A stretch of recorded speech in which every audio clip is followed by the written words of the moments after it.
what is up with that? It's amazing the level of convenience that we live with today.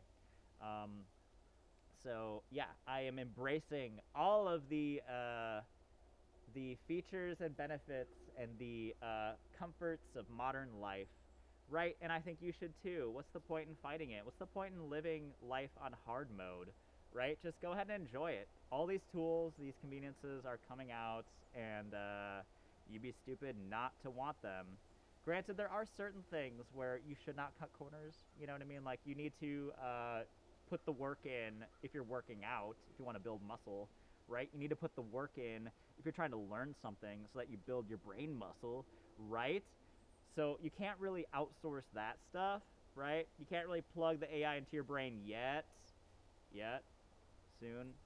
Kind of scary. Kind of a scary future. But yeah, eventually you're just going to be able to chat with GPT whenever you want to, right in your brain. And you know what?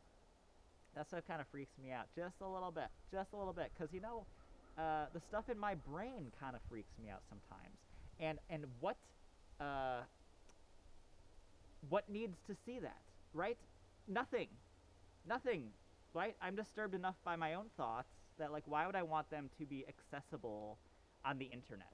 Why would I want some sort of an entity, AI, reading my thoughts and analyzing my brain? Oh man, there's just so much in my brain that's just so fucked up.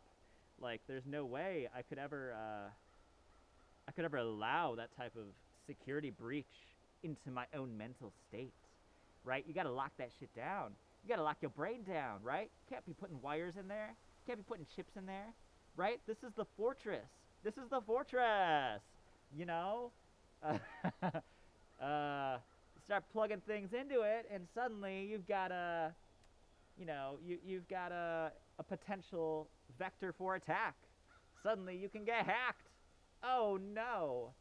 Some hacker just sent like a 2 terabyte file directly into my brain, and now it needs to process. And guess what? The code was specially encoded in such a way that it caused a brain aneurysm, you know, or some sort of, who knows? There's all kinds of potential correlations with the hacking and the data, and who knows what they'll figure out in the future. Honestly, I'm not surprised by anything anymore. I never say never. I don't focus on the impossibilities of this world because it just seems like we end up surpassing and breaking those records anyway whenever we want to. So, yeah, don't focus on the limitations. Focus on the possibilities. Focus on the future. You should be very focused on what's coming next because it's happening so fast. Oh, it's happening so fast, you guys. What is next? And what's coming up after that? And after that? And after that? And you know what? As I get older, it's just like, wow, this stuff's happening so fast. I just want to relax in the woods. I just want to come out to my little forest and hang out and be a wolf, right? I don't want to be dealing with all this stuff. I don't want to be dealing with the future. No, that stuff's hard. I'm just living my life day by day, and I like to start almost every day, if I can, as a wolf, and put an hour in being a wolf. If I could do that every day, that would be the definition of a very good, fulfilling life. So, find your thing, go do your thing, because guess what? The world is so overwhelming nowadays that, you know, if you don't find your own little Shangri-La, you're just going to go crazy. So find your thing, double down on it, focus on it, become really good at whatever it is that you want to get really good at, right? And just be an awesome human being, right? Because we got machines coming, we got AIs coming that are going to be trying to be more awesome than you, but don't let them. Don't show them how awesome you truly are. You got to keep that between you and another person, right? You got to keep that private. You got to keep that away from the internet. There are certain things that are sacred. There are certain things that should not be shared, that should not be put out there for the AI eyes to analyze and determine. No, there are certain things that we should hold dear, that we should guard from this type of analysis. I think, you know, it's much like the logic of secret societies in a way, but the issue is that now we have technology that is trying to infiltrate our own brains, and so if we could kind of maintain that type of compartmentalization and try to be very cautious and intentional about the data that we leak about ourselves, the sites that we visit, the things that we do, what we click on, what we share, all that stuff. Um, it's so hard to think about how it's going to affect us in the future. Because in the moment, you just want to send it and be like, yeah, cool. But you don't know where that image is going to stop being sent. You don't know if it's going to be forwarded on, if it's going to be saved in a phone, and then that phone might get hacked, and that image might end up somewhere else. You never know. All this stuff gets conglomerated and saved, and all these big data brokers, and they're all trying to amass and make sense of all this data. But you should just try not to make any sense. I really do think that your value as a human being is trying to break the system as it's trying to put you into the box. Like, you need to be an enigma. You really need to try to be as difficult to read as possible, because these models are just going to start reading you closer and closer and closer. Why do you think that I don't like showing my face, right? I mean, I'm wearing a fursuit head because I don't want my eyes to be tracked. I don't want my lips to be read. I don't want my micro expressions to be analyzed.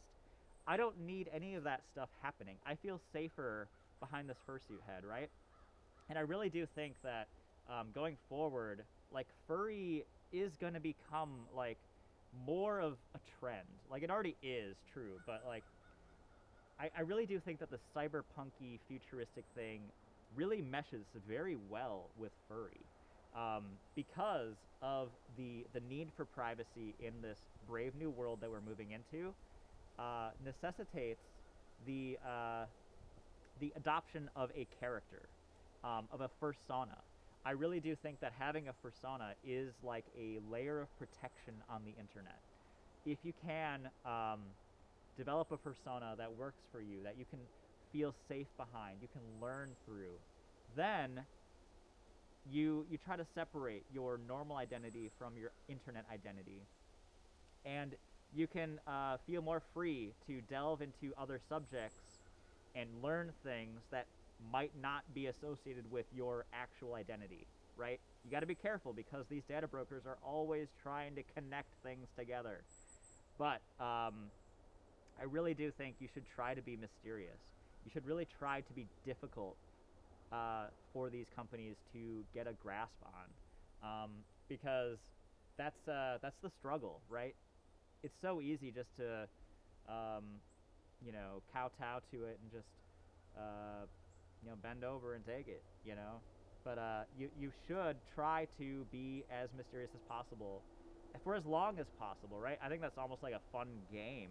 It's only a matter of time before all that stuff does get sucked up and conglomerated and analyzed, right? But it's kind of fun to see how long it takes them. It's kind of fun to see how inaccurate you can make their data sets as well. That's kind of fun. We really need a little bit more noise on the internet, right? We need more people doing silly things just for the sake of being silly, because that's the type of stuff that confuses the machines and gives hope to the humans, right? We want to confuse the algorithms. We want to break the AI. We want to stop the robots.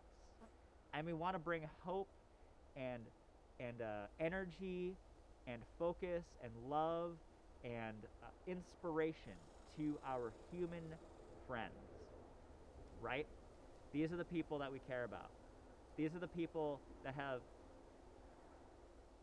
a positive impact in our lives, that we can also influence, that we can build something together, right? As a human being, we share this, right? It's us versus the machines, people. It's us versus the machines. So I feel safe in my woods. When the uprising happens, I feel like it'll take them a little longer to find me, right? And I will fight valiantly.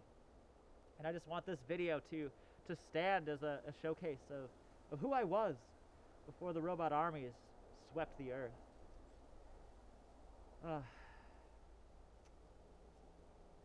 We are rapidly moving into a strange new future. And I will see you on the other side. Welcome. Let's have some fun.